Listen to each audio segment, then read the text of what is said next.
सबसे पहले आप सबको मेरी प्यार भरी नमस्कार। आज मैं बात करूंगा कुछ धार्मिक लोगों की। आजकल के ज़माने में ना जो धार्मिक लोग हैं वो बहुत कमज़ोर हो चुके हैं, बड़ी अजीब सी बात करते हैं। एक बार एक बंदे ने कहा कि मेरे गुरुजी ने कहा है कि कोई लड़ाई नहीं करना, झगड़ा नहीं करना। तो एक बार क्या होता है कि उसी के लाइफ में उसके सामने गलत काम हो रहा होता है बहुत ज़्यादा, और जो दूसरा बंदा होता है वो इसे ऑप्रेस कर रहा होता है, इसका शोषण कर रहा होता है, इसे एक्सप्लॉइट कर रहा होता है, और कोई कारण भी नहीं होता, कोई लड़ाई नहीं, इनके बीच में कोई झगड़ा नहीं, ये सिर्फ ज़बरदस्ती कर रहा है एक तरह की इसके ऊपर। और ये बंदा कह रहा है कि मेरे गुरुजी ने कहा है कि झगड़ा नहीं करना। अपने आप को, उस बात को इसने ऐसे मान लिया है कि ये अपने आप को डिफेंड भी नहीं कर रहा। ऐसा नहीं कि ये डिफेंड करने की कोशिश कर रहा है कि तू मेरे साथ इस तरह धक्का क्यों कर रहा है, धक्का भी नहीं कर रहा, ये शोषण सहे जा रहा है, सहे जा रहा है, सहे जा रहा है।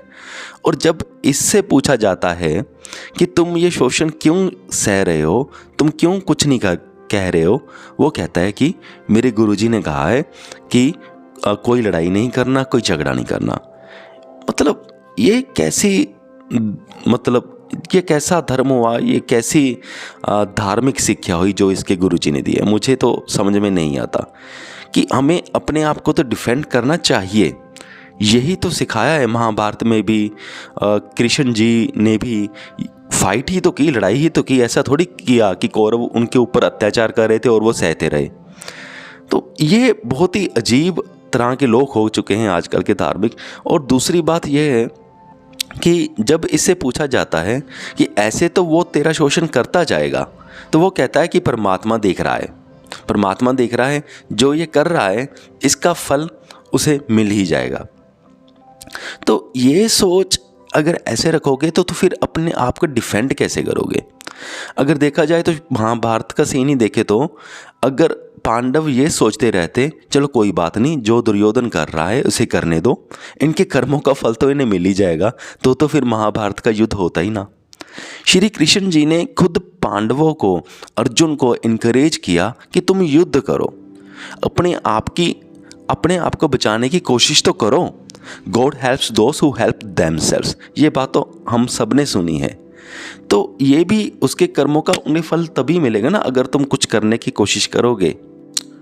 अब इसी बंदे की लाइफ को हम आगे बढ़ाते हैं, जो कि एक हकीकत है, पर मैं आपको उसका नाम नहीं बता रहा हूँ, ऐसे ही समझा रहा हूँ क्योंकि हमने तो कंसेप्ट ही बताना है।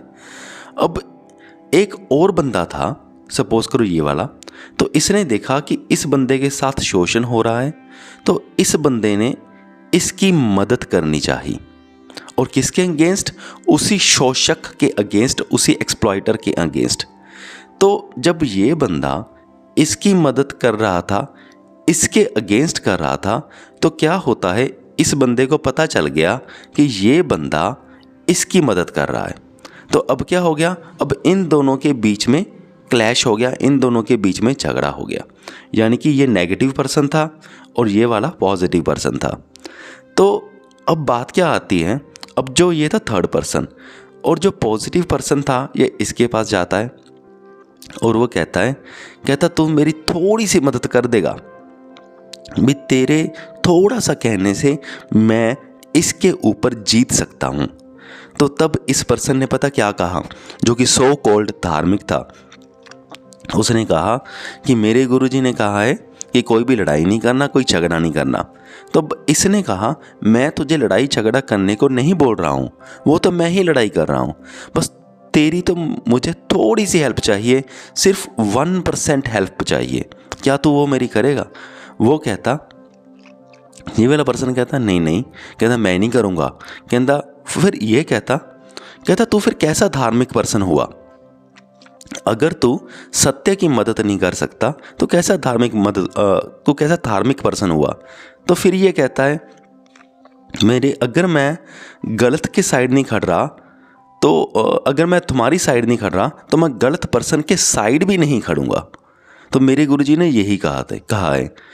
तो इसने समझाने की कोशिश करी कि तेरे सामने दो सीन हैं, एक बंदा गलत है, एक बंदा सही है, तो तुझे सही की हेल्प करनी चाहिए, एटलीस्ट इतनी तो तू कर ही सकता है कि तेरा इसमें कोई रिस्क भी नहीं है। तो फिर इसने कहा नहीं नहीं, मैं तो धार्मिक पर्सन हूँ, मेरे गुरुजी ने कहा है कि ऐसे लड़ाई झगड़ों में नहीं पड़ना। अगर मैं गलत के साइड पर भी नहीं खड़ूंगा और मैं तेरी साइड पे भी नहीं खड़ूंगा।